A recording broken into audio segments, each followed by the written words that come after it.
May bonus ka sa akin, mana. Barangay 670. Tama ba? Zone 72. District 5 and 6. Tama po ba ako? O District 5? District 5. Maynila. Alam nyo naman po siguro na madalas magkasunog sa Maynila. Alam nyo rin naman po siguro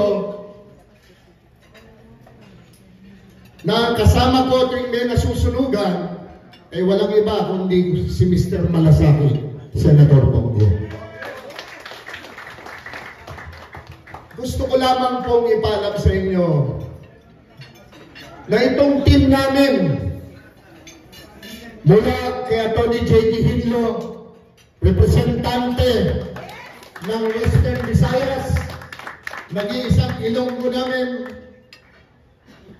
ang kabaka, ang magbabaka ni Ilocano, Atty. Raul Lambino,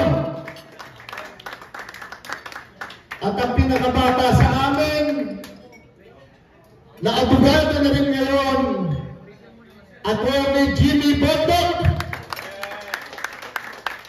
Huwag niyong kalimutan si Pastor Apollo Kibuloy.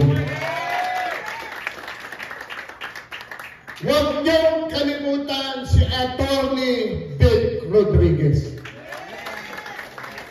Huwag niyong kalimutan ang napakatapang na kongresista na magiging senador na rin, Rodante Marcoleta. At siyempre, ang ating nire-respetong senador, re-electionist, itaganyo sa Bato, ipaglalaban kayo, Senator Bato de la Rosa. At parating na po ang aking best friend ngayon, si Mr. Malasaki, nagtang hindi siya magservisyo, Senator Bongo. Kami po ang team na makikita nyo, may eleksyon o wala. Kami po ang team na maaabot nyo, may eleksyon o wala. Kami po ang team na mayayakap nyo, mayakakamayan nyo, mararamdaman nyo, may eleksyon o wala.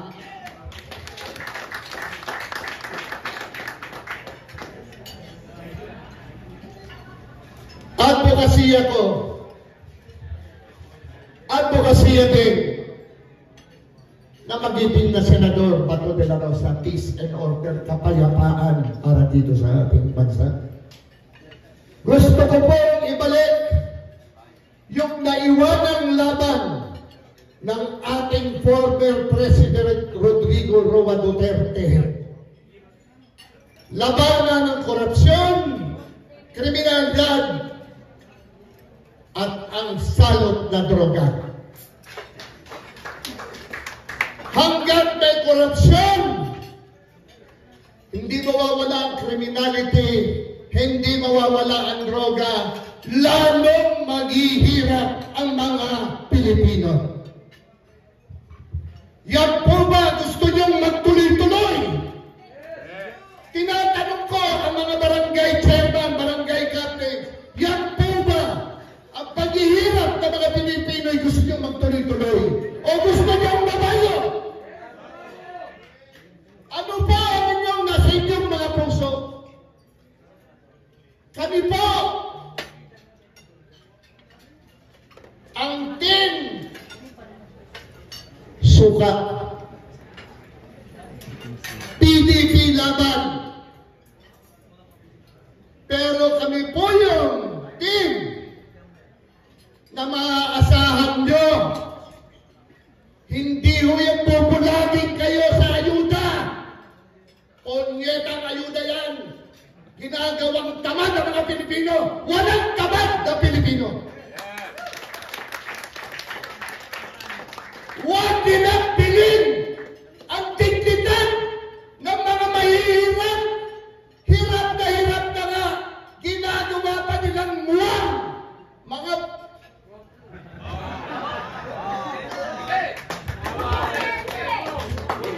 Duterte talaga. Maski ano mangyari. Tandaan ninyo, ang laban nyo ay laban ko at laban ng buong PDP laban.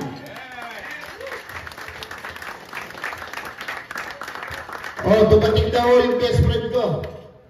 Nandiyan na si Senator Bongo, si Mr. Malasakit, na ang tanging bisyo ay magserbisyo. Hayaan nyo muna sa kumamay sa inyo dyan. Pagpapatuloy ko lang ang aking mga sinasabi. Alam niyo po, kailangan ng mga Pilipino trabaho. Trabaho ang kailangan ng mga Pilipino, hindi ayuda. Dahil yung mga pinag-aaral niyong mga anak niyo, pag nakita na puro ayuda ang nakikitang nakukuha nila, yan pala pinagmamatrikula ko. Hindi ko na kailangan mag-aral. Hihintayin ko na lang yung ayuda. Gusto niyo bang mangyari sa mga anak niyo yun?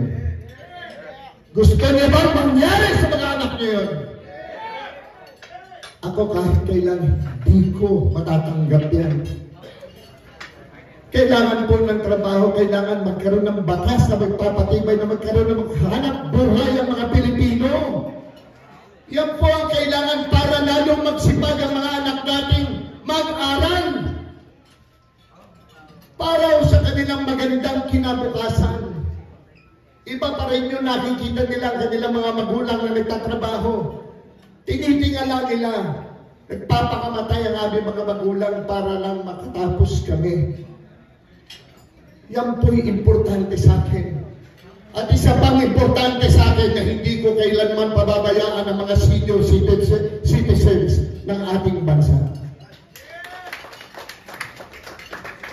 Actually, sila nagsabi sa akin, Philip,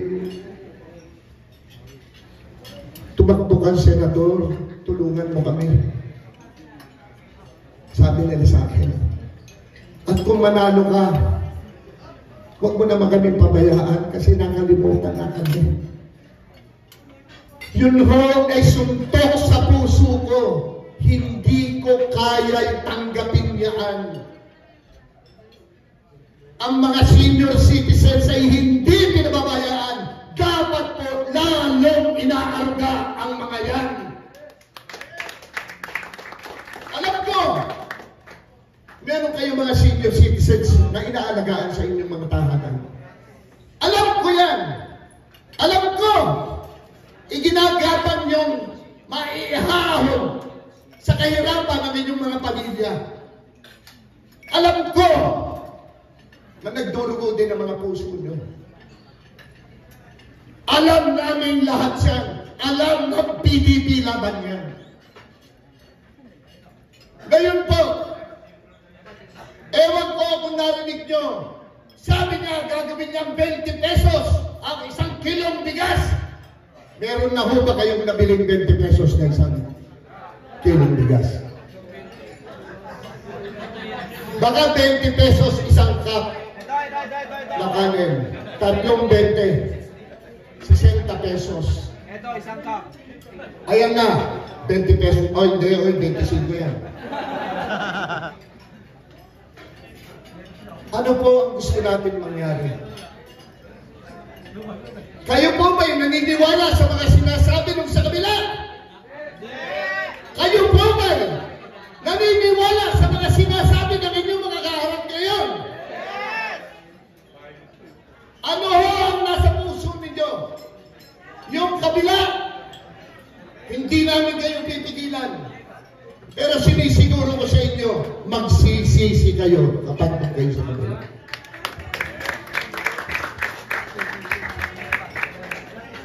Hindi ho ako abogado. Hindi ako doktor, hindi ako engineer, ako isang artista lang.